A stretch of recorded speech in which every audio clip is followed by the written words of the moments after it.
आता राज्यातील काही महत्त्वाच्या घडामोडी पाहूयात। धनंजय देशमुख आज मस्साजोगमध्ये टॉवरवर चढून आंदोलन करणार आहेत। वाल्मिक कराडवर मोक्का लावा, 302च्या गुन्ह्यामध्ये आरोपी करा, या त्यांच्या प्रमुख मागण्या आहेत।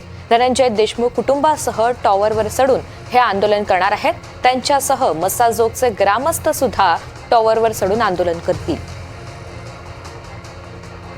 प्रतिनिधी मोहसिन शेख आपल्याला या सगळ्या संदर्भात अधिकची माहिती देणार आहेत। मोहसिन, या हत्येला आता 1 महिना उलटलेला आहे आणि त्यानंतर कुटुंबियांनी मात्र काहीशी आक्रमक भूमिका घेतलेली आहे। ते समाधानकारक नाहीत या तपासाच्या संदर्भात असं म्हणावं लागेल। सध्याच्या त्यांच्या मागण्या काय आहेत?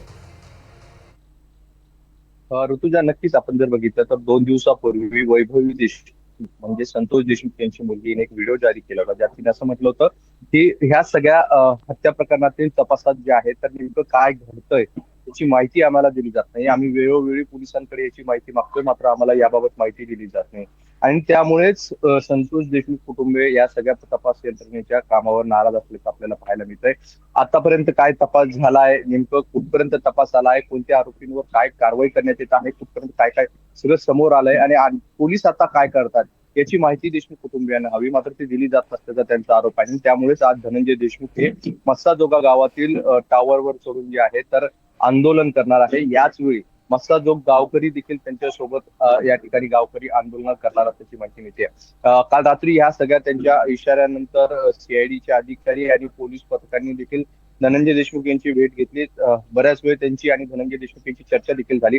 पोलिसांकडून त्यांना जे आहे तर हे आंदोलन करू नये अशी विनंती करण्यात आल्याची माहिती सूत्रांनी दिलेली आहे। त्यामुळे आज धनंजय देशमुख हे आपल्या आंदोलनावर ठाम राहणार का हे पाहणं महत्त्वाचं असणार आहे।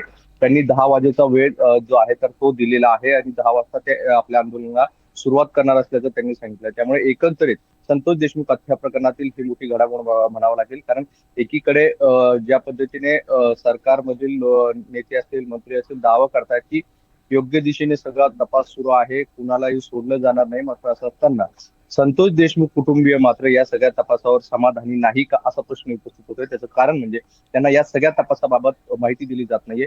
विशेष म्हणजे धनंजय देशमुख यांचा एक आक्षेप आहे, तो म्हणजे सगळ्यांवर मोक्का लावण्यात आलेला आहे, मात्र वाल्मिक कराडवर अजूनही मोक्का लावण्यात आलेला नाही। त्याला का वाचवलं जातंय का असा देखील प्रश्न या निमित्ताने उपस्थित केला जातो। त्यामुळे आज होणारं हे आंदोलन 10 वाजता त्यांनी वेळ दिलेला आहे।